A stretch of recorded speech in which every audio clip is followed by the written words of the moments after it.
Baik, Pak. Saya akan memulai share screen. Bagaimana? Apakah sudah terlihat? Oke. Baik, selamat siang para penguji, pembimbing kami, para Bapak Ibu orang tua murid dan teman-teman sekalian. Kali ini kami kelompok 19 Humaniora akan mempresentasikan judul penelitian kami yang berjudul Pengaruh Anak Berkata Kasar Terhadap Hubungan dengan Orang Tua SMP Kolose Canisius kelas 9 tahun ajaran 2020-2021. Pertama-tama saya akan memperkenalkan diri terlebih dahulu.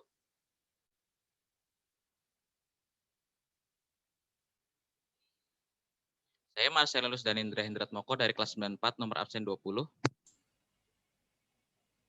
Saya Maximilian Nailu Putrawan, kelas 94, absen 21. Saya Noah Melvin Kusuma, kelas 94, absen 24. Berikutnya adalah moto kami dalam menyelesaikan tugas akhir ini. Selanjutnya akan saya berikan kepada Nailo. Baik, terima kasih Danen. Sekarang saya akan menjelaskan mengenai latar belakang kami. Kita pasti berkomunikasi dengan orang tua di rumah, apalagi adanya pandemi COVID-19 ini.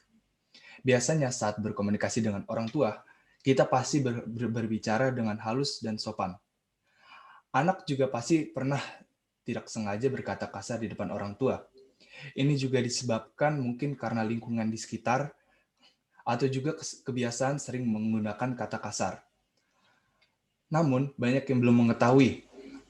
Menurut Pastika, dalam judulnya yang berjudul Kesantunan Berbahasa pada Penutur Bahasa Canberra di Sumba Timur, menyatakan bahwa bahasa kasar adalah ungkapan yang menistakan orang lain dengan menggunakan kata-kata yang tidak senonoh, misalnya seperti caci maki, umpatan, penghinaan, dan lain-lain.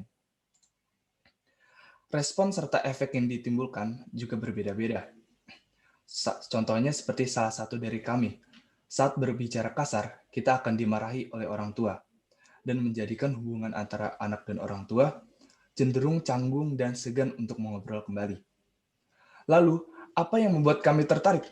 Yang membuat kami tertarik adalah apakah dengan berkata kasar dapat membuat hubungan anak dan orang tua menjadi berpengaruh atau tidak.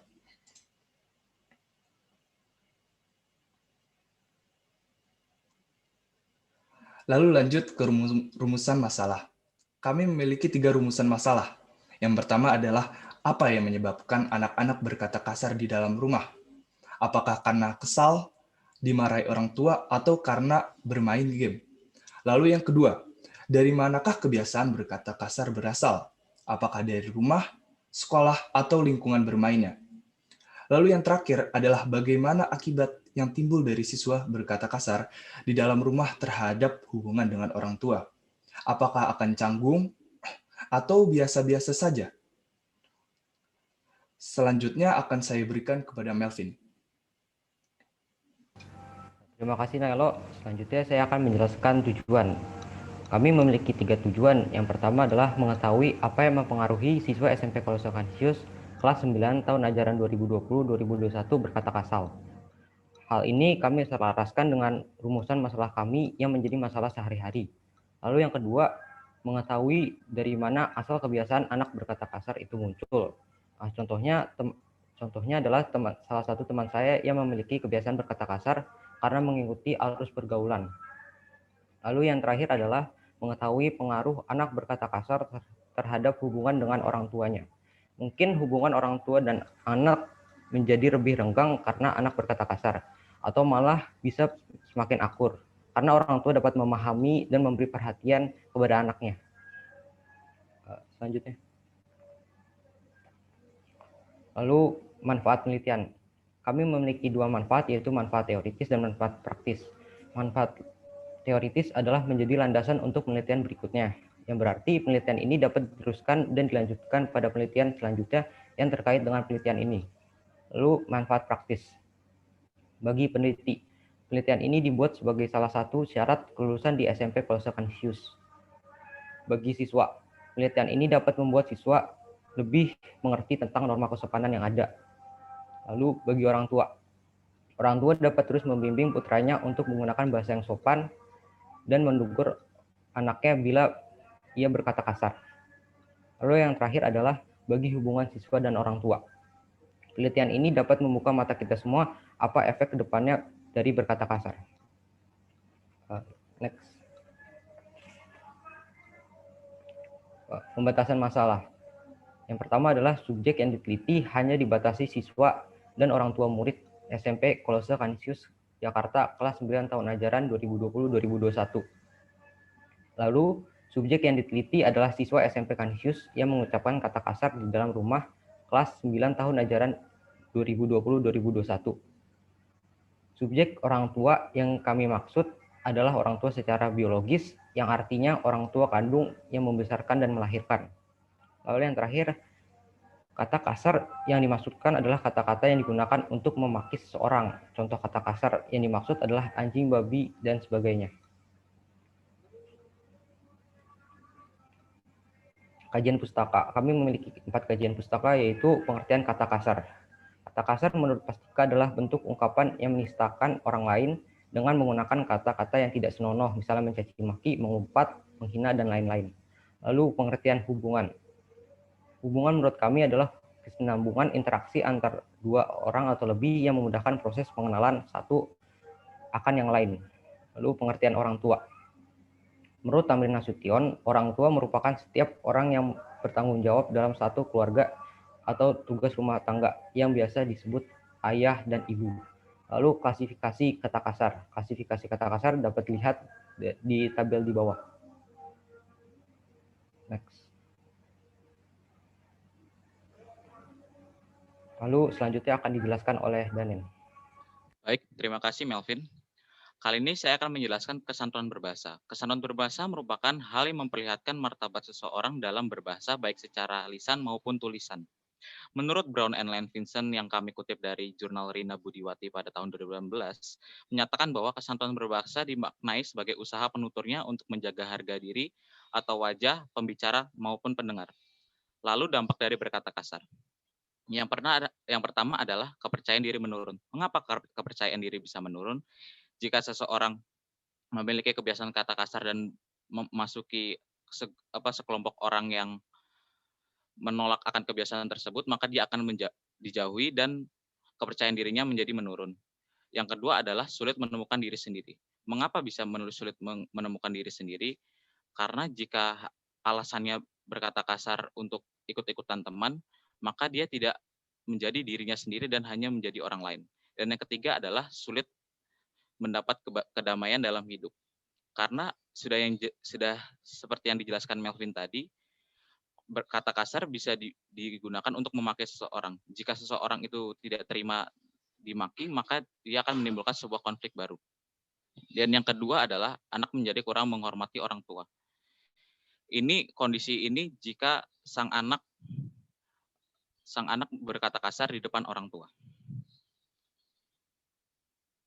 Penelitian yang relevan. Kami menemukan 2 penelitian relevan yang sesuai dengan topik kami. Yang pertama adalah bentuk dan fungsi kata umpatan pada komunikasi informal di kalangan SMA 3 Negeri Surabaya, kajian sosiolinguistik yang ditulis oleh Rahmat Rizky Putra dari Universitas Airlangga.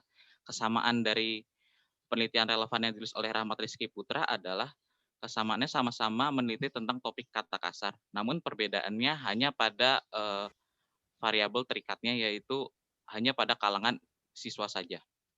Dan yang kedua adalah pengaruh hukum verbal terhadap perkembangan anak pada kelompok B di Desa Kebak, Kebak-Ramat, Kabupaten Karanganyar, yang ditulis oleh Ragil Arita dari Universitas Muhammadiyah Surakarta. Persamaannya adalah sama-sama menghubungkan antara hubungan relasi antara orang tua dan anak, namun perbedaannya Ragil Arita mengkaitkannya dengan psikologi sang anak tersebut.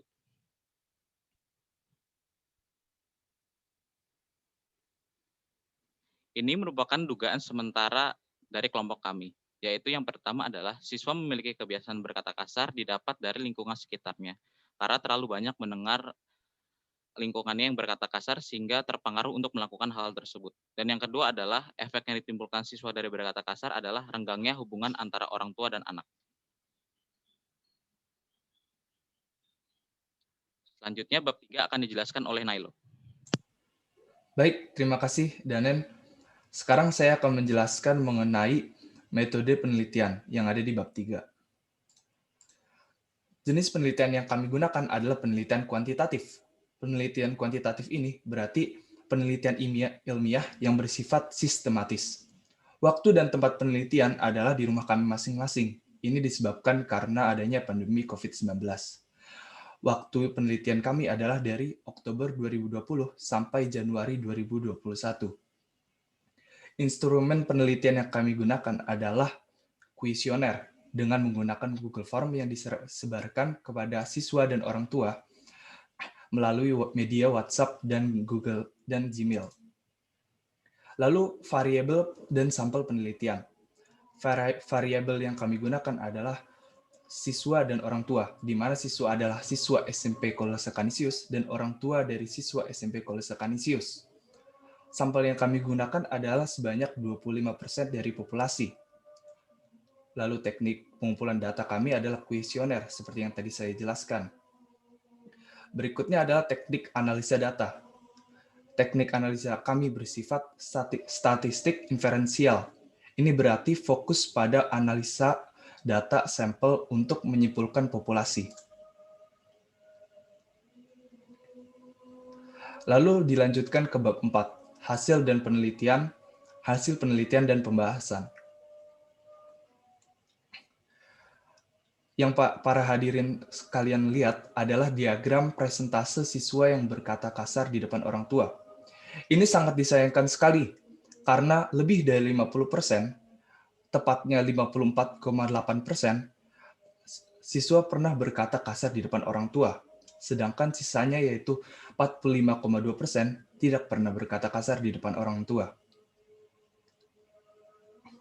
Lalu berikutnya adalah diagram tempat pertama kali siswa mendengar kata kasar. Ini yang lebih disayangkan sekali, karena di mana tempat siswa mendapatkan ilmu dan pengetahuan adalah tempat pertama kali siswa mendengar kata kasar, yaitu di sekolah sebanyak 47,1%. Lalu diikuti lingkungan bermain sebanyak 26,5%. Ini mungkin karena mereka berkata kasar saat bermain game. Lalu diikuti di rumah yaitu 23,5%. Ini disebabkan karena kakak atau adik atau orang tua yang berkata kasar. Dan yang paling kecil adalah lainnya sebanyak 2,9%. Ini disebabkan karena siswa mendengar kata kasar pada saat di tempat les atau di jalan raya. Berikutnya akan saya berikan kepada Melvin. Terima kasih Nailo. Berikutnya saya akan menjelaskan diagram penyebab utama siswa mulai berkata kasar. Yang penyebab pertama, sebanyak 51,9% siswa berkata kasar karena mengikuti teman-temannya. Lalu yang kedua, penyebab siswa berkata kasar adalah untuk melampiaskan kesalahan mereka sebanyak 18,5%. Lalu 18,5% lainnya agar siswa terlihat gaul lalu diterima di lingkungan bermainnya. Lalu 11,1%-nya yaitu lainnya. Ya, lainnya dimaksud dengan bercanda, menonton YouTube, dan kaget. Lanjutnya.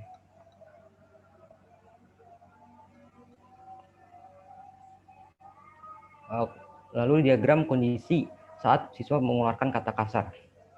Sebanyak 60,9% siswa berkata kasar saat bermain game. Menurut beberapa siswa, bermain game menjadi kurang menyenangkan jika tidak berkata kasar. Lalu sebanyak 8,7% itu saat dimarahi, karena ada beberapa siswa tidak terima jika dia dimarahi. Lalu 30,4% yaitu lainnya. Siswa berkata kasar dalam kondisi lainnya yaitu saat mengobrol dan bercanda. Next. Lalu saat pertama kali siswa mendengar kata kasar. Sangat disayangkan bahwa 9,5% siswa mendengar kata kasar pertama kali saat TK. Menurut kami, jenjang TK sangat buruk untuk mendengar kata kasar pada pertama kalinya. Lalu dilanjutkan dengan sebanyak 85,7% di jenjang SD dan 4,8% di jenjang SMP.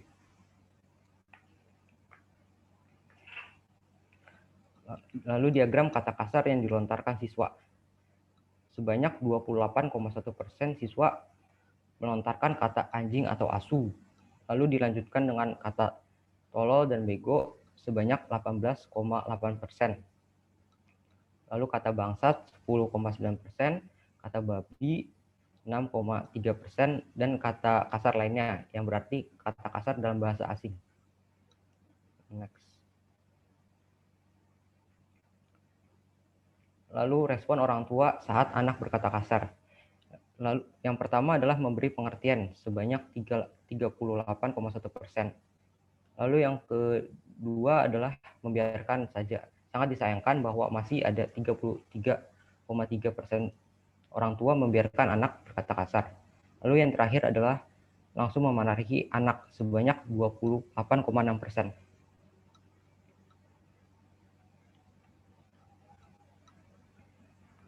Lalu hubungan antar siswa dan orang tua setelah siswa berkata kasar.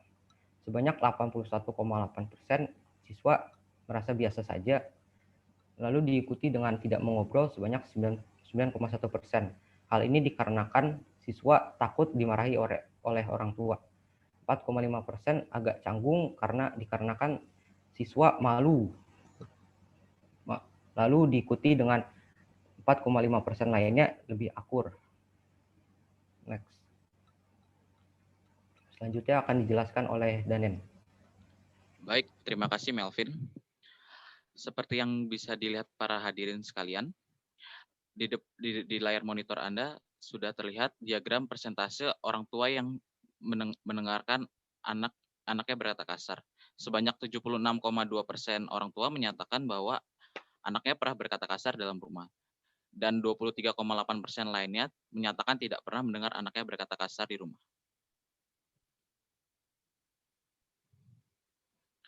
Lalu, seberapa sering orang tua mendengar anaknya berkata kasar dalam seminggu? Sebanyak 50,1% orang tua menyatakan anaknya berkata kasar 2-5 kali dalam seminggu. Diikuti dengan 40,6% orang tua yang menyatakan anaknya berkata kasar kurang dari 1 kali dalam seminggu. Dan sangat disayangkan sekali, ada orang tua yang menyatakan bahwa anaknya berkata kasar hampir setiap hari. Berikut adalah kata kasar yang dilontarkan siswa menurut pandangan orang tua.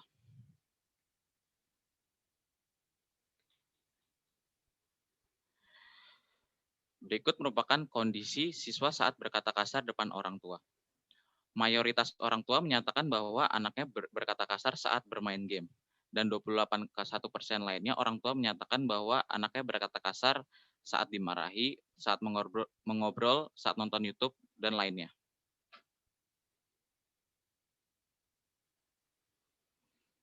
Berikut merupakan respon orang tua saat anaknya berkata kasar.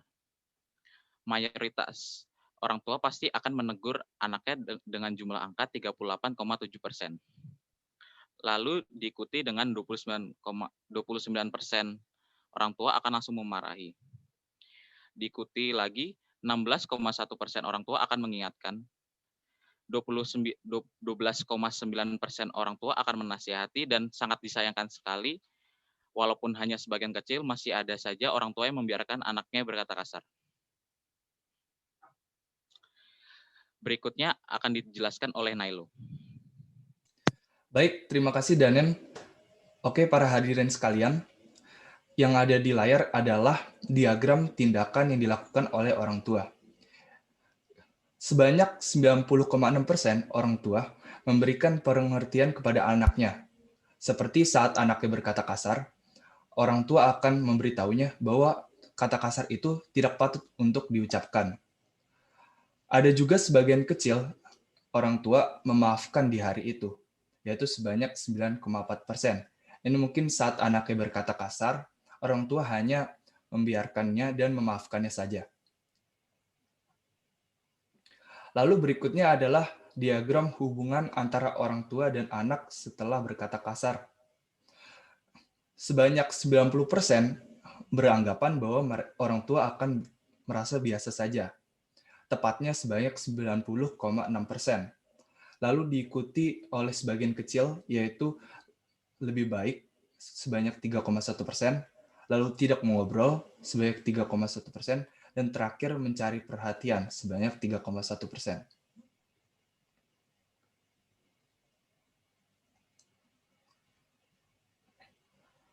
Lalu, pembahasan rumusan masalah. Seperti yang tadi dikatakan, ada 3 rumusan masalah, yaitu apa yang menyebabkan anak berkata kasar di dalam rumah, lalu dari manakah kebiasaan berkata kasar berasal, dan terakhir, bagaimana pengaruh yang timbul dari siswa berkata kasar di dalam rumah terhadap hubungan dengan orang tua. Berikutnya akan dijelaskan oleh Melvin. Terima kasih Nailo. Berikutnya saya akan memperlihatkan diagram penyebab utama siswa mulai berkata kasar. Diagram ini saya sudah jelaskan pada slide sebelumnya.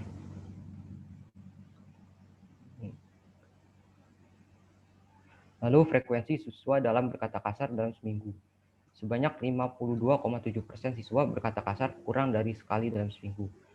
Lalu sebanyak 41,8% siswa berkata kasar 2 sampai 5 kali dalam seminggu.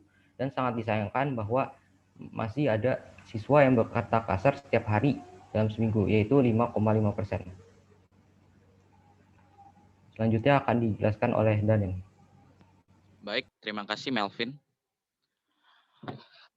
Pada rumusan masalah kedua, kami menjawab rumusan masalah kedua, yaitu di mana pertama kali siswa mendengar kata kasar. Sangat disayangkan sekali bahwa sekolah yang seharusnya tempat menuntut ilmu merupakan tempat paling banyak siswa menyatakan bahwa tempat berkata kasar yaitu berada di sekolah. Diikuti dengan Danen, saya potong dulu, waktunya tinggal 3 menit ya. Oh, baik Pak. Oke, ya. Yaitu lingkungan bermain sebanyak 26,5%, dan rumah sebanyak 2,5% dan 2,9% lainnya. Berikut merupakan diagram yang sudah dijelaskan dijelaskan Melvin tadi bahwa mayoritas responden menjawab mendengar kata kasar saat SD. Dan berikut merupakan respon orang tua saat anaknya berkata kasar.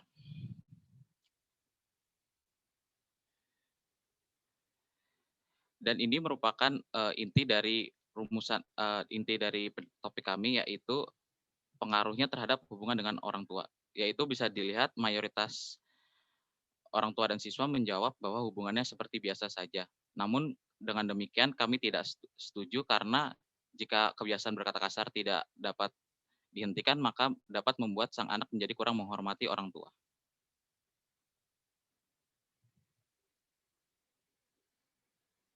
Berikut merupakan kesimpulan dari penelitian kami yang sudah dijelaskan oleh saya dan Melvin tadi.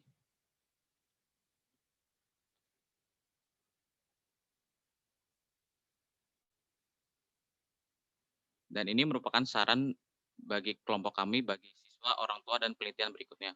Untuk bagi siswa, pilihlah hal-hal positif dalam pergaulan untuk diterapkan di kehidupan sehari-hari. Dan yang kedua bagi orang tua adalah jangan cepat bosan mendampingi putranya untuk menghentikan kebiasaan berkata kasar. Dan yang ketiga adalah bagi penelitian berikutnya, mungkin bisa mengambil salah satu topik dari kami, mungkin berkata kasar di internet dapat menyebabkan psikologi siswa terganggu atau sebagainya. Ini merupakan salah dua kelebihan penelitian kami, yaitu mensurvei 2 pihak, siswa dan orang tua, sehingga datanya dapat lebih valid. Walaupun demikian, ada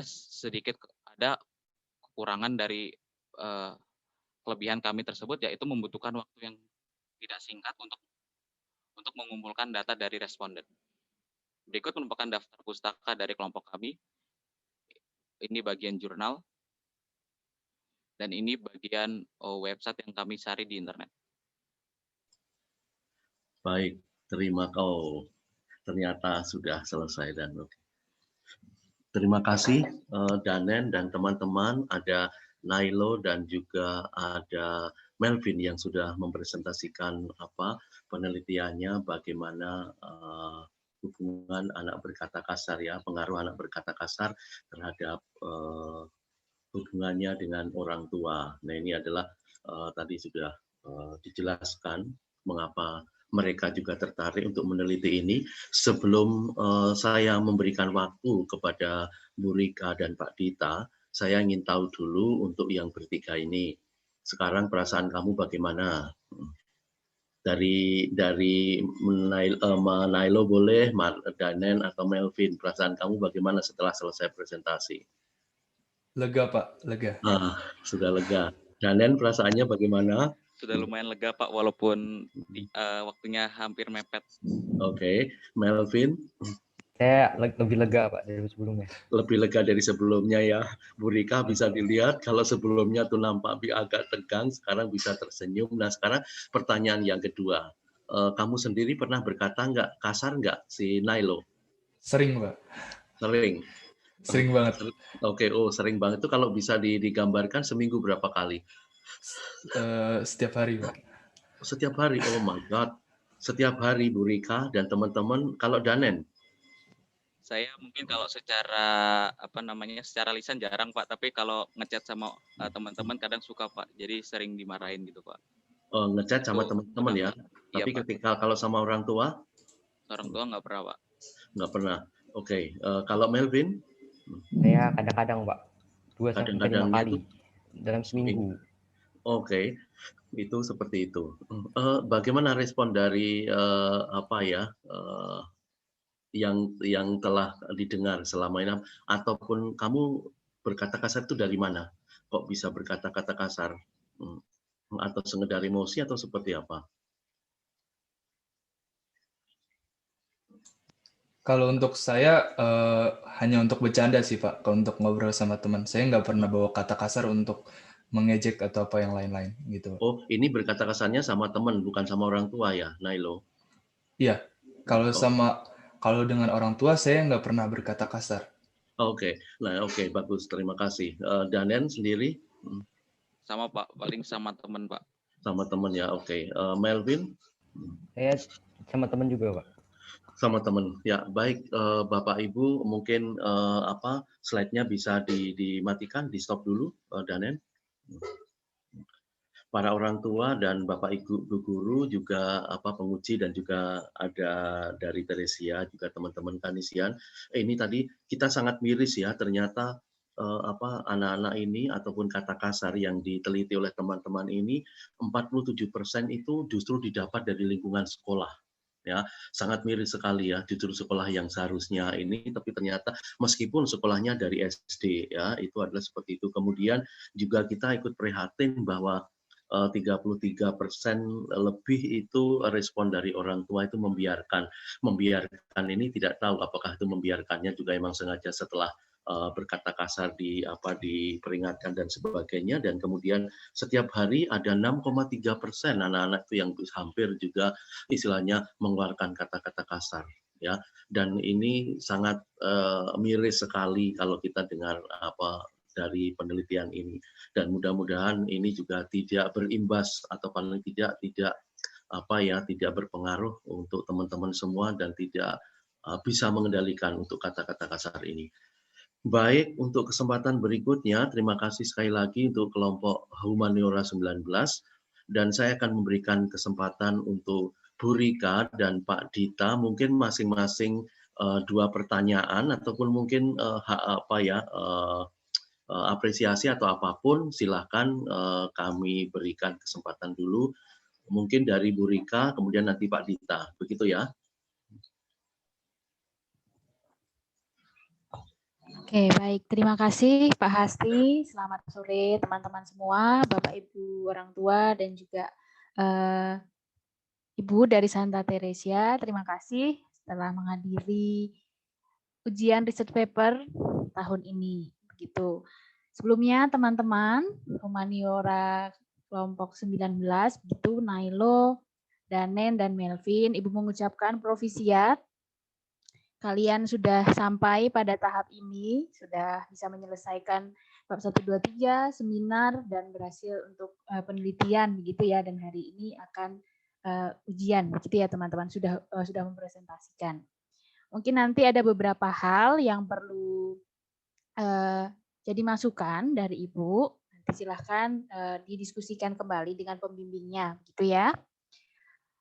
Oke, teman-teman. Pertama nanti tentang tata tulis, begitu. Ini kan di bab 1, itu setiap paragraf teman-teman ada spasinya, begitu ya. Jadi ada jaraknya, gitu. Mungkin itu nanti lebih baik dihilangkan karena antar paragraf Ibu rasa tidak perlu kalau ada jaraknya. Tuh, lalu penggunaan huruf kapital di tengah-tengah kalimat. Teman-teman banyak sekali menggunakan penggunaan kata kasar, terutama kata kasar mungkin kok ngopi itu dari bagian awal lalu tercopy sampai di tengah-tengah. Jadi kata kasar yang bagian K dan K-nya itu huruf besar di tengah-tengah kalimat. Silakan itu nanti diperhatikan. Lalu untuk bagian bab 2, ini kan teman-teman kajian teorinya itu atau kajian pustakanya itu banyak pengertian pengaruh, pengertian kata kasar, pengertian hubungan, dan juga pengertian orang tua. Nah, Ibu rasa untuk pengertian begitu teman-teman bisa diambil lebih dari satu sumbernya. Jadi nanti mungkin ada 2 atau 3 sumber, misal pengertian hubungan dari KBBI atau dari buku lain seperti itu lalu disimpulkan. Karena pengertian Ibu rasa lebih baik jangan hanya dari satu sumber, lalu kalian tuliskan. Lebih baik kalau itu dari 3 sumber yang berbeda, lalu kalian simpulkan sendiri. Gitu ya teman-teman. Oke, bentar. Nah, untuk hasil penelitian relevan. Di naskah yang Ibu terima, itu tidak ada perbedaan dan persamaannya. Tapi tadi Danen sempat memaparkan. Jadi nanti silahkan dituliskan begitu ya teman-teman, karena yang mendengar kalian presentasi itu kan hanya beberapa orang. Sementara nanti yang membaca naskah ini kita tidak tahu, mungkin adik-adik kelas menjadikan referensi jadi tidak tahu begitu. Jadi silahkan persamaannya apa dituliskan, perbedaannya, karena perbedaan dengan penelitian relevan itu kan yang menunjukkan kekhasan dari penelitian kalian. Perbedaannya apa sih yang menjadi pembeda dengan penelitian yang lain itu apa? Gitu ya. Lalu di bab 3. Di bab 3 kalian di sini mencantumkan kami akan menggunakan teknik pengumpulan wawancara serta survei. Nah, sementara tadi Ibu tidak melihat ada wawancara, ada hasil wawancara. Nanti mungkin bisa dijelaskan gitu ya teman-teman, karena yang Ibu lihat itu hanya kuesioner. Wawancaranya itu di bagian mana? Nanti mungkin bisa dijelaskan, gitu ya. Oke, sebentar. Lalu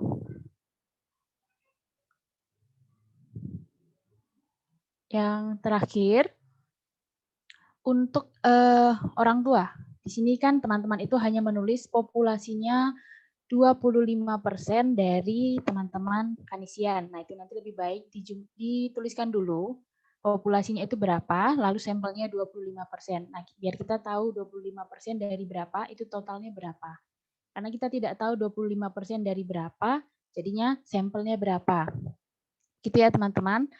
Lalu pertanyaan Ibu yang tadi pertama, wawancaranya itu di bagian apa? Yang kedua, itu di sini kalian mencantumkan sampelnya itu hanya kelas 9. Sementara tadi di hasilnya itu ada kuesioner orang tua. Apakah orang tua tidak termasuk sampel? Kalau tidak termasuk, fungsinya orang tua mengisi kuesioner yang tadi itu untuk apa? Gitu ya teman-teman. Itu Pak Hasti, itu saja dari saya. Terima kasih.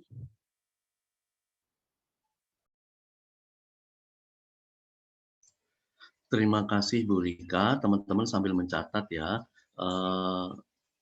Ini saya berikan Pak Dita. Begitu ya Bu Rika, nanti dijawabnya langsung bersambung ya.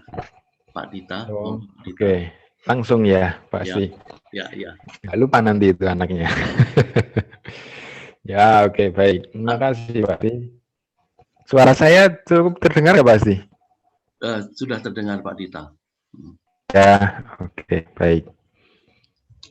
Ya, yang pertama saya ucapkan selamat untuk kalian bertiga, Danen, Nailo, dan Melvin atas ya jeripaya kalian dalam meneliti kali ini, ya kan? Akhirnya hari ini kalian berada di penilaian atau ujian, sebuah suatu fase yang luar biasa untuk kalian. Dulu saya mengalami ini di fase kuliah, tapi kalian SMP sudah mengalami bisa.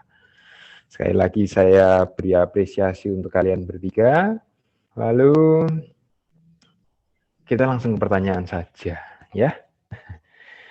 Yang pertama, untuk tata tulis, saya sudah berikan komen di docs kalian, jadi nanti silakan dilihat saja di sana, kemudian jika perlu diperbaiki, silakan langsung diperbaiki. Ya, jika perlu ditambahkan, silakan ditambahkan. Ya, jadi langsung saja di docs kalian, di sana sudah berikan komen-komennya, langsung didiskusikan dengan pembimbing. Nah, lalu saya langsung ke pertanyaan saja. Ini yang pertama. Mengapa kalian memilih judul ini? Apa yang ingin kalian cari? Ya, mengapa kalian memilih judul ini? Apa yang ingin kalian cari dari penelitian ini dengan judul tersebut? Yang pertama. Yang kedua, ya, yang kedua. Mengapa kalian memilih metode kuantitatif? Mengapa kalian memilih metode kuantitatif? Sedangkan tadi data yang sudah dipaparkan itu banyak sekali penjelasan-penjelasan, contoh penjelasan dari subjek kalian.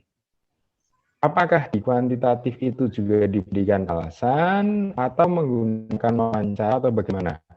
Karena setahu saya ketika metodenya menggunakan wawancara itu adalah kualitatif. Oke. Itu. Lalu tadi di diagram hubungan orang tua dengan siswa di bagian kuesioner orang tua.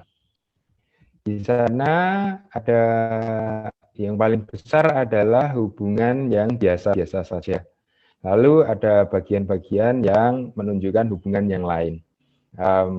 Bisa disebutkan bagian yang lain? Hubungan dengan orang tua di kuesioner yang diisi oleh orang tua.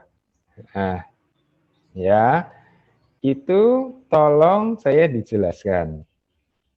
Seperti apa bagian-bagian yang kecil itu? Sepertinya kok ada kejanggalan di sana ketika judul kuesionernya adalah hubungan orang tua dengan siswa. Ya, yang besar sih oke, sudah menjawab biasa-biasa saja gitu. Tapi respon yang kecil-kecil itu loh, itu maksudnya apa? Menurut saya agak janggal terhadap judul pertanyaan di kuesioner itu. Ya, oke, itu saja. Terima kasih Pak Asti. Baik, terima kasih Pak Dita. Mudah-mudahan teman-teman ini bisa menjawab dari beberapa pertanyaan dari Bu Rika dan Pak Dita. Namun sebelumnya, Bu Rika ingin menambahkan masukan lagi tadi? Tidak Pak Asti, nanti saya tuliskan di doc saja. Oke, nanti ya. Oke, baik teman-teman, ini pertanyaan Bu Rika tadi sudah jelas ya. Mungkin pertanyaannya adalah ada wawancara itu di bagian apa? Ya, itu silahkan teman-teman bisa dijelaskan di situ. Kemudian fungsi yang datanya itu, kemudian dari Pak Dita adalah mengapa kamu memilih apa yang ingin dicari, memilih judul ini, apa yang ingin dicari. Kemudian mengapa metodenya kuantitatif, ya seperti itu. Silakan yang mau menjawab siapa, mau Danen, Melvin atau Nailo. Oke Pak, saya pengen menjawab yang untuk wawancara, kenapa wawancara dimasukin ke proposalnya. Jadi gini, di wawancara kami kami sebenarnya menggunakan metode kuantitatif. Hanya saja pada saat memulai proposal itu kami belum memiliki banyak bahan untuk dicantumkan. Jadi sebenarnya wawancara itu sebenarnya hanya untuk pendahuluan.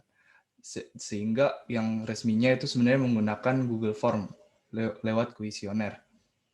Kami mewawancarai bukan melalui Google Meet atau lain-lain, kami hanya mewawancarai melalui WhatsApp gitu, Pak.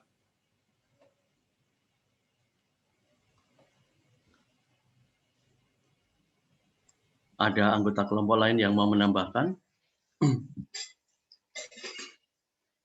Danen atau Melvin mau menambahkan? Tidak ada, Pak. Melvin? Tidak ada. Tidak, Pak. Oke, jadi wawancara dilakukan sebelum ya untuk istilahnya untuk mendukung dari latar belakang yang ada di situ. Itu nanti Bu Rika bisa mengklarifikasi atau seperti itu. Kemudian pertanyaan dari Pak Dita, langsung dijawab saja. Silakan teman-teman.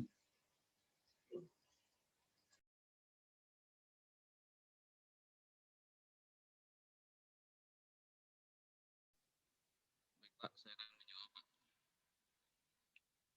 Silakan dijelaskan Daniel. Ya. Pertanyaan Pak Dita yang pertama yaitu adalah mengapa milih judul ini kan Pak? Apakah betul? Benar. Oke. Ya, mengapa? Keinginan kamu itu apa? Inginnya? Mengapa kita milih judul ini? Sebelumnya kami tuh ada beberapa ide Pak. Namun ide-ide kami itu topik-topik itu tuh tersebut ditolak sampai hari Rabu pertama untuk pemilihan judul riset paper. Lalu kami bertiga berdiskusi topik apa yang pas. Lalu terlintas di pikiran saya yaitu pengaruh kata kasar terhadap hubungan dengan orang tua. Karena setelah saya tarik kembali, ternyata kata kasar ini memiliki dampak yang lumayan untuk hubungan antara saya dengan orang tua saya. Misalnya kalau saya berkata kasar nanti saya dimarahin sehingga saya segan untuk menegur sapa kembali. Namun tidak untuk antara hubungan dengan Melvin dengan Nailo sehingga kami tertarik karena ada sedikit keanehan di situ sehingga kami memilih topik ini untuk meneliti lebih lanjut seperti itu. Lalu yang kedua adalah mengapa memilih metode kuantitatif. Mengapa memilih metode kuantitatif? Karena untuk agar kami menarik garis kesimpulan itu lebih mudah gitu Pak. Dengan kuesioner, dengan menyajikan pilihan-pilihan tertentu sehingga agar siapa tahu pemilihan-pemilihan yang kami ajukan ternyata relate dengan para responden. Begitu saja Pak. Terima kasih. Anggota lain ada tambahan? Silakan Melvin dan Nailo kalau mau menambahkan. Tidak ada, Pak. Tidak ada yang tambahkan. Kalau hanya untuk saya ya, karena saya terinspirasi dari saya suka ngomong kasar dan saya ingin melihat dari satu sekolah bahkan dari 25% populasinya, saya ingin mengetahui apakah itu terjadi pada saya juga atau hanya beberapa saja gitu Pak. Jadi ingin mengetahui hanya kamu atau juga siswa yang lain seperti itu ya? Iya Pak. Oke, baik terima kasih. Masih ada lagi tambahannya? Tidak cukup. Baik silakan saya kembalikan ke Bu Rika dan nanti mungkin Pak Dita sekasar sekali untuk menanggapi atau mungkin sudah jelas atau belum. Kemudian nanti Pak Dita juga sekali menanggapi. Silakan. Baik, terima kasih Pak Hasti. Berarti tadi wawancara dilakukan di awal, begitu ya teman-teman ya, untuk mendukung istilahnya observasi atau pra-penelitian, begitulah ya. Untuk pertanyaan tadi yang kedua, apakah orang tua itu termasuk bagian dari sampel atau seperti apa? Saya akan menjawab. Orang tua itu hanya untuk validasi data doang, Bu, agar datanya lebih valid dan meyakinkan. Nah, itu doang sih, Bu. Oke, baik. Gitu ya, teman-teman. Baik, kenapa Ibu tanyakan? Karena kan tadi kalian mengatakan wawancara itu digunakan di awal. Sementara di naskah kalian itu tertulis kami akan menggunakan teknik wawancara serta survei. Data tersebut akan digunakan untuk melihat sejauh mana kebiasaan buruk ini ada dalam kehidupan sehari-hari dan seberapa besar dampaknya. Mungkin jadi Ibu berpikir wawancara itu kalian gunakan saat penelitiannya karena akan melihat dampaknya, sudah melihat dampaknya begitu, dan bukan hanya saat observasi. Makanya tadi Ibu tanyakan karena Ibu tidak menemukan wawancara kalian atau hasil wawancara ataupun pertanyaan wawancaranya dengan orang tua ataupun siswa. Ini yang diwawancarai orang tua saja atau siswa atau seperti apa?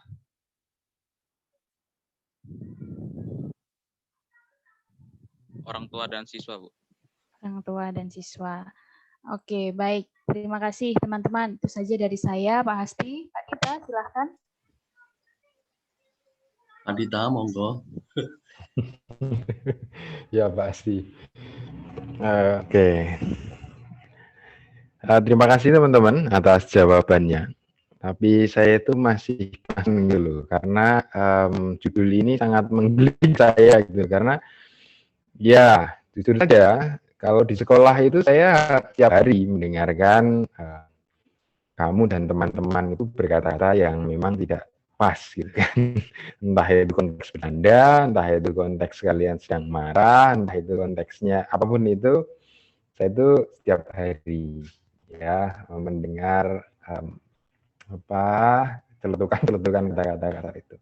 Bahkan pernah di kelas gitu kan. Nah, tadi kalian mengatakan bahwa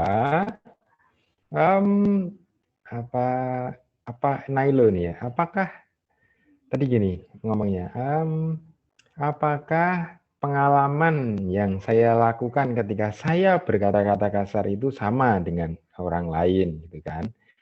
Sekarang pertanyaan saya adalah apa sih efek yang kalian terima ketika kalian menerima kata-kata kasar dari orang lain?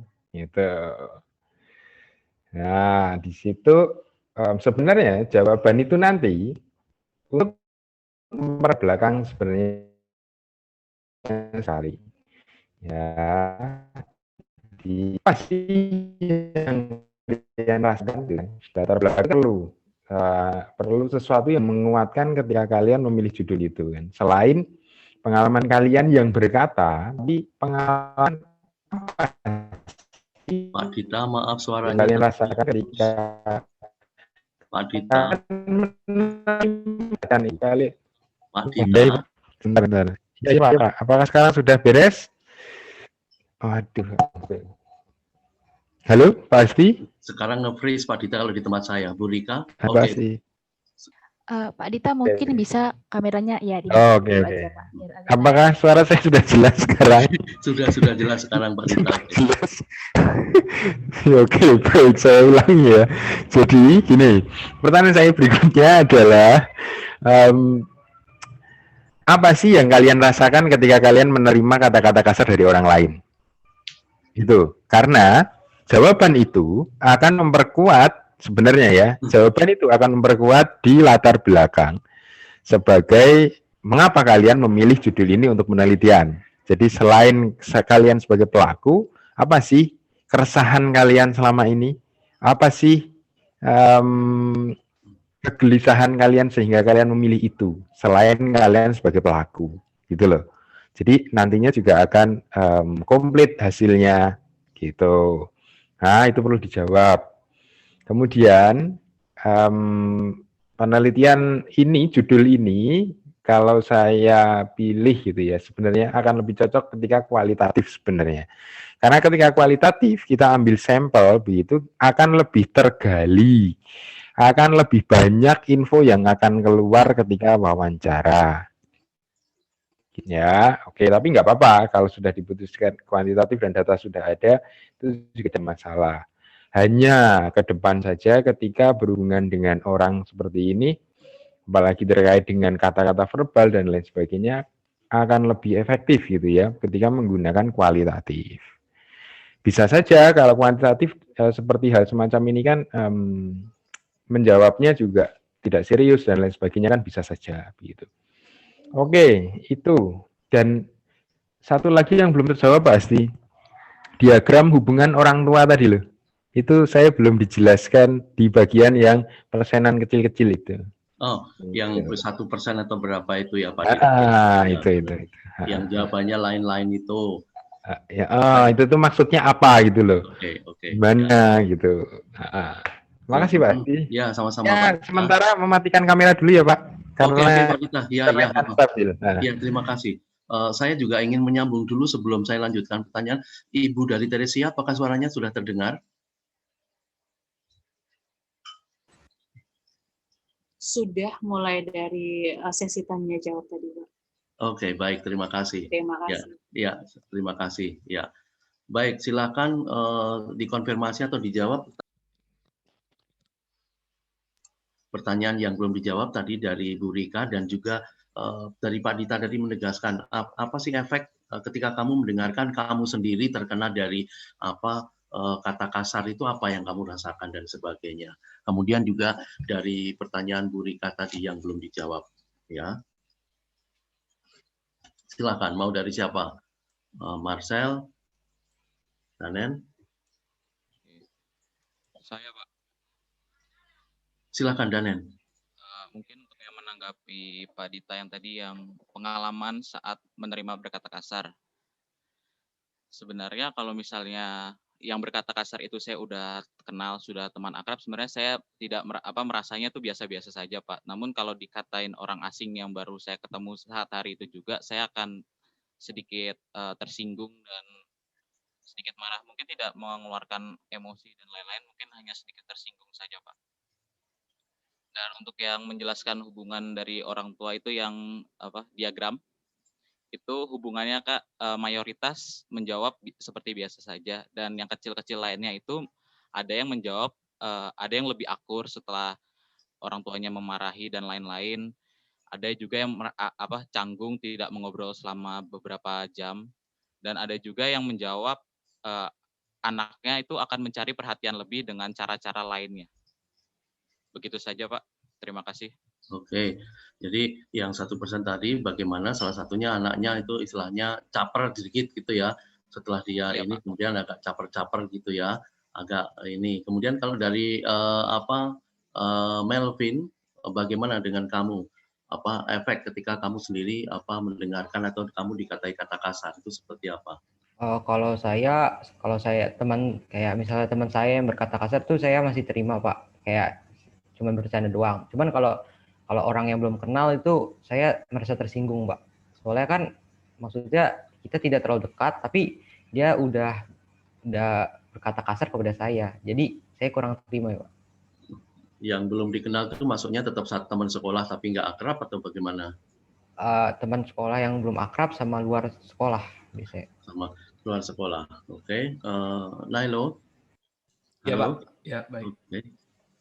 Kalau menurut saya, kalau misalnya mereka yang mengatai ke saya sih sebenarnya semuanya biasa saja. Hanya saja cuman kalau misalnya ada orang yang saya tidak kenal, cuman kalau misalnya saya kenal, saya nggak merasa tersinggung. Kalau misalnya orang yang tidak kenal, saya akan merasa tersinggung, dan saya juga masih tidak bisa terima juga gitu Pak. Masih tidak dapat diterima ya, kemudian masih Iya. tersinggung ya. Oke, itu yang mudah-mudahan Pak Dita juga bisa mendengarkan itu dari jawaban dari teman-teman di kelompok Manira ini. Nah, itu. Oke, Pak Dita, terima kasih sudah mendengarkan. Kemudian tadi yang Bu Rika juga yang pertanyaannya itu sudah ada di docs, kemudian mereka bisa kamu sendiri nanti bisa menjawab di situ. Kemudian silakan teman-teman juga yang masukan dari Bu Rika dan Pak Dita yang berkaitan dengan penulisan ini, itu yang dituliskan di docs seperti biasanya langsung kan nanti kamu bisa perbaiki atau dipikirkan baik-baik, didiskusikan lagi ya teman-teman untuk tindak lanjut setelah itu untuk revisi dan sebagainya ya.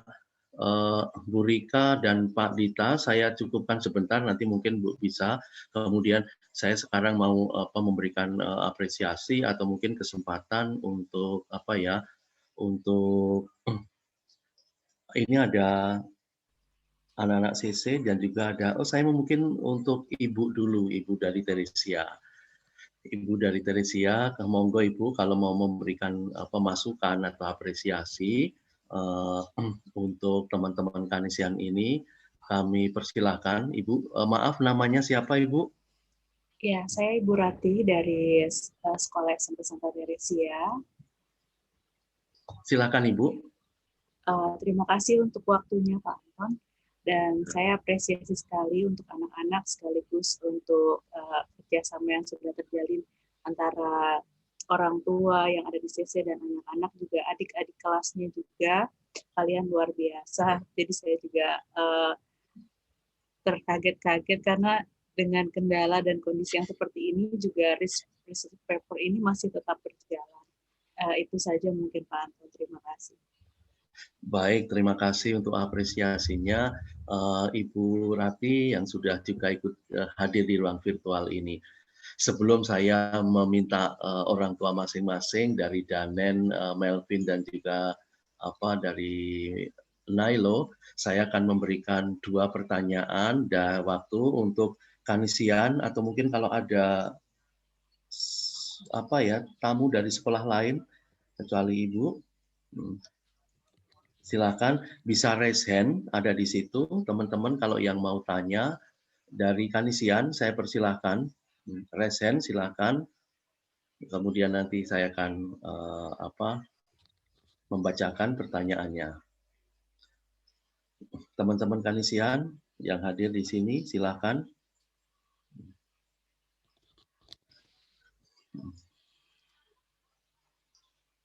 Oke, Jeremy Aldo. Jeremy, silakan membuka mic-nya dan kamu silakan bertanya.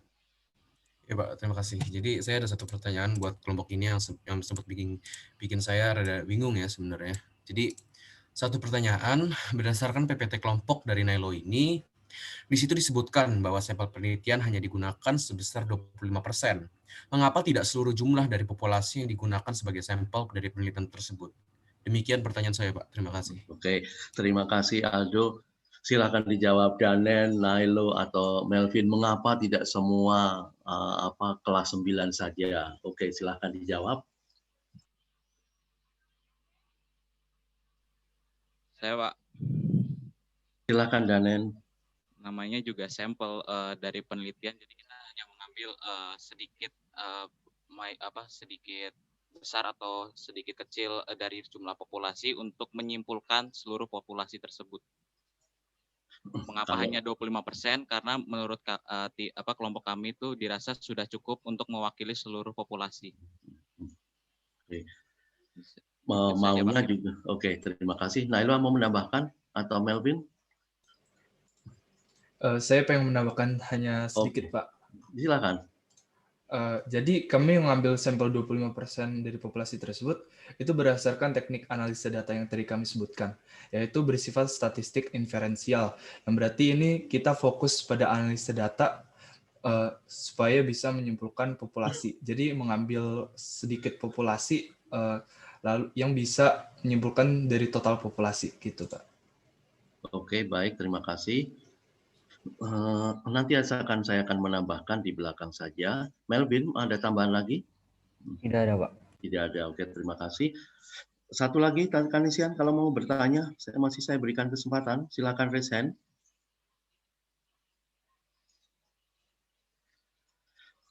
Tidak ada. Kalau tidak ada, saya berikan kesempatan kepada para orang tua. Silakan memberikan apresiasinya. Apresiasi saya berikan atau saya memintakan, mungkin boleh juga kalau mau bertanya dari orang tuanya Danen maupun Nailo dan Melvin. Saya akan nomor urut saja, saya persilakan untuk orang tua Danen. Kami persilakan untuk mungkin berikan apresiasi atau pertanyaan atau apapun. Monggo, silakan Bapak. Terima kasih Pak. Ya, saya sangat mendukung dengan penelitian ini karena kalau kita di jalan atau di tempat lewat tongkrongan anak-anak muda sungguh sangat memprihatinkan, orang bicara anjing, babi, walaupun itu dengan temannya, itu kalau menurut saya sudah apa namanya, kebudayaan kita Indonesia atau yang istilahnya kebudayaan Nusantara sudah luntur berbicara seperti itu. Karena kita jelas di hidup sekarang ini, saat ini sudah krisis mental. Itu saya sungguh sangat mendukung anak saya untuk meneliti itu. Karena sendiri saya sudah menekankan kepada anak saya, bilang anjir aja di dalam bahasa pasti saya marahin. Apalagi bicara langsung kepada orang yang kalau bicara langsung pasti saya tegur. Tidak boleh seperti itu. Walaupun sebetulnya jujur saja ada sekolahan Yesuit yang kebiasaan bilang asu, yaitu De Brito. Walaupun saya lulusan sana, itu pun menurut saya itu lama-lama kayak ada luka batin yang nggak tersembuhkan. Itu harus memang tidak boleh bicara seperti itu. Walaupun itu menjadi adat-adat yang nggak baik, menurut saya tetap harus dihilangkan. Walaupun seperti itu menurut saya tidak baik. Saya mengapresiasi sekali anak saya kok judul seperti itu, karena supaya ini menjadi bertiga, ini Melvin, Nailo, dan Danen, ya menjadi bibit-bibit yang baik, tidak berbicara dengan kata-kata kasar. Dan saya apresiasi juga kepada pembimbing, penguji, Pak Dita, Bu Rika, dan Pak Hasti. Saya mengapresiasi sekali karena anak saya sudah dibimbing dan 3 tahun ini sudah menunjukkan ada kemajuan secara tanggung jawab dan secara akhlak di sekolah di SMP Kanisius ini. Semoga Bu Rika, Pak Asti, dan Pak Dita dimudahkan dan dilancarkan rezekinya, semakin tua, semakin damai dan sejahtera. Itu saja. Terima kasih untuk papinya Danen. Sekarang saya persilahkan untuk orang tuanya Noel. Nailo. Nailo dulu. Nomor urutnya Nailo. Maaf. Nailo, monggo silakan. Ya. Selamat sore Bapak Ibu semuanya. Selamat sore. Ya. Juga anak-anak. Kami sebelumnya mau mengucapkan terima kasih dahulu untuk Kanisius, kemudian untuk Pak Hastis, untuk bimbingnya Hastis, selama ini Bu Rika, Pak Dita, bimbingannya selama ini, dan kami tahu dalam proses research paper ini anak-anak emang banyak berdiskusi juga sama guru. Saya suka dengar kalau di kamar, itu sih Pak. Kemudian untuk pertanyaannya nanti mau ditanyain sama papanya Nailo. Ya. Mohon maaf, tim Himaniora 19 ya? 19 ya. Ya, jadi ini kombinasi Pak, mamanya dulu, saya. Terima kasih sekali malahan. Oke, silakan papinya kalau mau tanya. Ini yang harus jawab, nanti Nailo harus jawab nih. Saya sih ini ya, pertama kesan saya buat Nailo, Melvin, Danen, saya juga sebenarnya lama berkecimpung di penelitian, bahkan beberapa pekerjaan saya itu terkait dengan riset juga ya. Jadi pertama yang mau saya apresiasikan adalah kalian dalam memilih judul itu berani, jadi berani dan unik gitu. Ya itu saya apresiasi sekali. Keberanian kalian, kemampuan kalian menelisik judul itu oke, bisa menggugah orang untuk ini apa sih gitu. Ini wah ini seru juga nih gitu. Nah, berikutnya adalah mengenai cara kalian untuk mengambil sampel. Itu juga sudah 2 ya, dari siswa respondennya dan juga dari pihak orang tua. Nah, itu oke, itu bagus. Nah, mungkin ada sedikit pertanyaan dari saya, kenapa kalian ngambil cuma kelas 9 doang sih? Kenapa nggak ngambil kelas 8 atau kelas 7 tuh yang lagi masa-masa transisinya dari SD ke SMP? bagaimana mereka kondisi mereka seperti itu. Dan memang tadi mungkin sudah disampaikan juga oleh Ibu Rika ya, itu akan makin indah jika kalian kombinasikan, mungkin dengan Pak Dita tadi sudah sampaikan, teknik kalian kombinasikan dengan paling tidak beberapa wawancara yang cukup dengan orang tua maupun dengan siswa yang mungkin bisa menjawab beberapa hal-hal yang sifatnya tidak umum. Mungkin yang tadi Pak Dita sempat tanya di bagian lain-lain kecil itu isinya apa gitu. Itu kalau kalian tambahkan sedikit pendalaman di situ, saya yakin kalian hasilnya bagus sekali. Karena kalian mulainya juga dengan sesuatu yang menarik sekali gitu. Terima kasih. Jadi kenapa nggak kelas 7 itu kelas 8 pertanyaan saya. Baik, oke. Terima kasih Bapak dan Ibu atas apresiasi. Nah, isi kelas silahkan dijawab. Mengapa nggak kelas 7, kelas 8, 9? Dulu pernah berdiskusi, nah sekarang tinggal menjawab. Yuk, Nailo dulu nih yang jawab nih. Oh, saya dulu ya, Pak? Ya. Oke. Jadi kami sudah mengetahui juga dari awal, kami sudah tetap kelas 9, karena yang paling mencerminkan Canisius kan ini juga temanya Kulsa Canisius ya. Dan yang paling lama berada di Canisius itu juga kelas 9. Maka itulah penyebabnya kami hanya memasukkan kelas 9 di research paper kami. Dibuktikan juga karena kelas 9 itu sudah paling tua di SMP Kolose Canisius. Jadi kami ingin mengetahui seberapa besar pengaruhnya juga di SMP Kolose Canisius terhadap kata kasar kepada siswa kelas 9 gitu. Baik, Danen silakan ditambahkan ataupun Melvin. Baik Pak, mengapa hanya kelas 9 saja? Mungkin karena tadi ada pembatasan masalah. Kami sebenarnya sudah berdiskusi awalnya ingin 789, namun Pak Hasti menyarankan kelas 9 saja agar tidak kesulitan untuk mencari data. Seperti itu. Dan mungkin kalau kelas 7 kan istilahnya tuh belum pernah ke sekolah kan, dari awal semester sudah online, belum bisa merasakan suasana sekolahnya seperti apa, kebiasaan-kebiasaannya seperti apa. Sehingga paling lama diteliti itu kelas 9. Seperti itu. Kelas 9 yang memiliki kebiasaan sudah 1,5 tahun merasakan suasana sekolah, sehingga tahu suasananya, kebiasaan-kebiasaan, tradisinya apa saja. Seperti itu. Baik, Melvin mau menambahkan? Iya, Pak.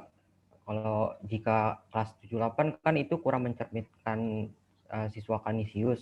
Nah, dan juga kalau kita memilih anak kelas 7 itu karena masih transisi, jadi mereka mungkin agak kaget dengan isi form kuesioner, Pak. Jadi itu akan agak menyulitkan kami untuk mengolah data.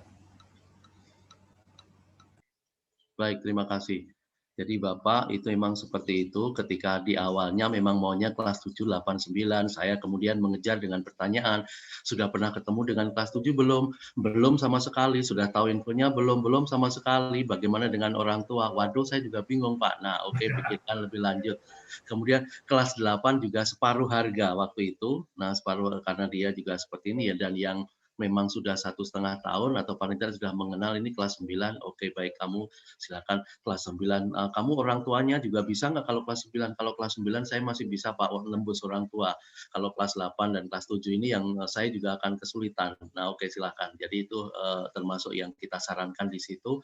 Memang akan lebih bagus seperti ini seandainya tidak dalam waktu atau dalam model PJJ. Tapi ketika kita bertatap muka mungkin akan bisa terjadi seperti itu. Jadi memang seperti yang dikatakan Pak Dita, bahwa kita ketika di sekolah pun kadang-kadang juga umpatan yang seperti ini sangat miris. Ya, ketika kita di kantor, kemudian anak ketika istirahat, itu ungkapan yang aduh kadang-kadang ya meskipun yang kasar ya tetap kasar, tidak ada kadarnya.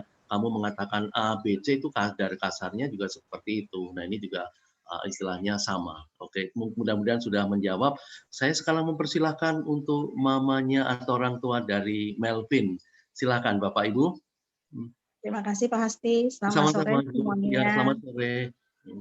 Provisiat buat Danen, Nailo, Melvin. Kalian udah hebat bisa mempresentasikan secara lancar.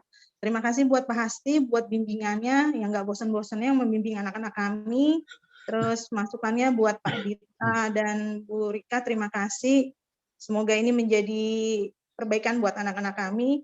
Dan dengan adanya ini, semoga kalian bertiga bisa merubah kebiasaan kalian untuk tidak berkata kasar lagi ya. Terima kasih, demikian Pak. Oke, Selamat mungkin sore. papinya ada tambahan Ibu.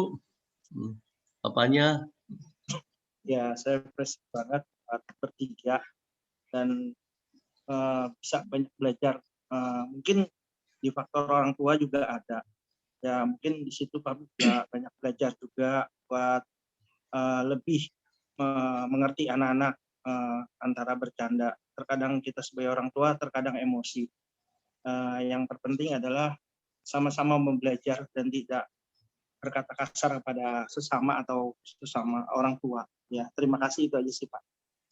Baik, terima kasih untuk orang tua atau papi maminya dari Melvin. Masih sekitar 5 menit. Memang saya akan men-sharingkan sebentar bagaimana bimbingan ini dilakukan Bapak Ibu. Memang ketika kita bimbingan seperti ini jarak jauh, memang kadang-kadang, bukan kadang-kadang, yang sering sekali kita menemukan banyak kendala. Meskipun kita juga tidak kurang-kurang berkomunikasi lewat WA dengan grup ini, dengan ketika di Google Meet, kemudian bagaimana membuat tulisan dan sebagainya, ketika itu secara langsung akan lebih gampang apa yang kita maui seperti ini. Tapi ketika tidak secara langsung, kadang-kadang juga komunikasi. Saya benar-benar sangat surprise untuk sore hari ini. Ternyata saya bilang dari kemarin, Noel, Melvin, Danen, pokoknya saya tidak mau ini, kamu silahkan harus berbicara lancar, harus berbicara bagaimana, jangan kemarin karena kita sempat latihan itu molornya sempat waktunya itu sempat lama karena juga membicarakannya juga sebagaimana. Hari ini sangat-sangat surprise, sangat benar-benar terkejut, ternyata kamu bisa kan, bertiga ini ternyata bisa mempresentasikan apa yang sudah kamu tulis. Saya hanya bilang, yang membuat ini siapa? Saya Pak. Nah, kemudian yang meneliti siapa? Saya. Nah, semuanya kan kamu sendiri. Kamu jangan takut, ini plus minusnya ketika kita PJJ. Ketika langsung itu akan lebih nervousnya akan kelihatan ketika kita bertatap muka langsung. Yang di sini itu kan kita sudah ada reduksi, sudah ada istilahnya diskon dengan memang ada kendala komunikasi ketika kita seperti ini, ada seperti itu. Tapi sekali lagi saya apresiasi. Terima kasih sekali juga untuk Bapak Ibu untuk dukungannya penulisan ini. Terima kasih sekali juga teman-teman, saya mengapresiasi. Apakah mungkin ini sudah ada 3 menit, masih ada yang mau tanya teman-teman?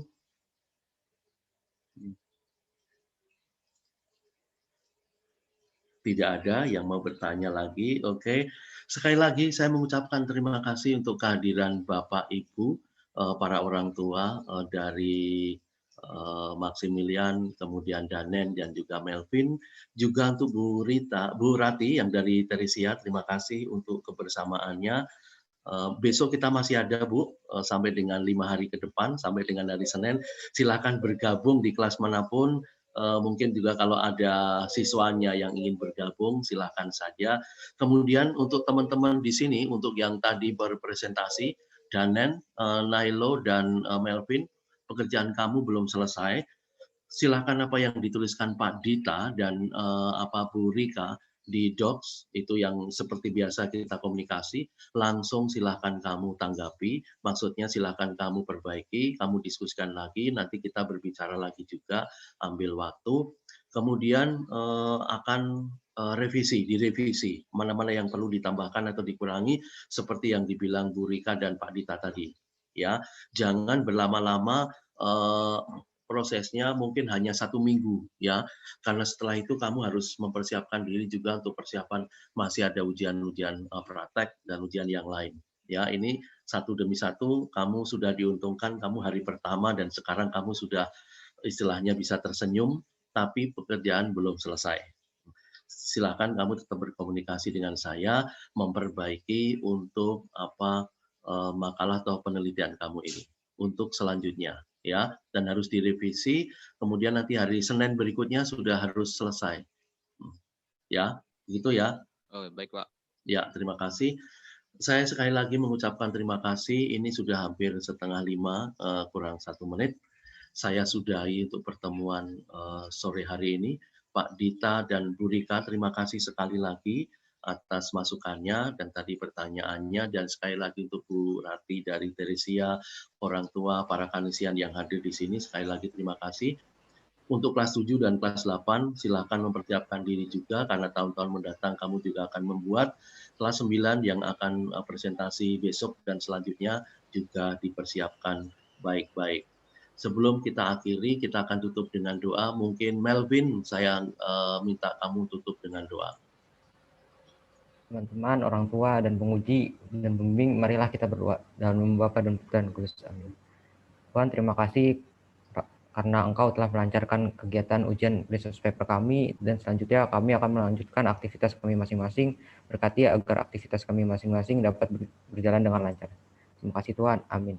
Dalam nama Bapa dan Putra dan Kudus. Terima kasih Melvin. Bapak Ibu, sekali lagi terima kasih Bu Rika dan Pak Dita, sekali lagi semuanya.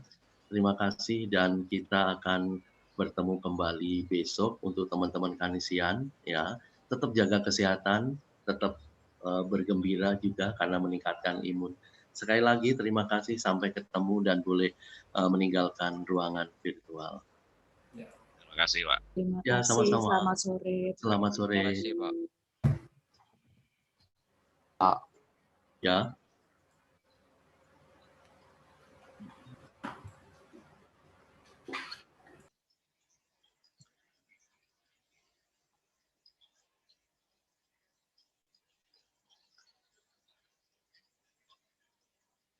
Timotius Pramudia, ini masih di sini kah?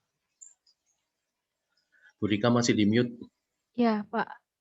Sudah boleh Timotius Pramudia. Enggak, Pak, besok mau apa? Teman-teman di stop dulu recordnya. Siapa yang merekod nih?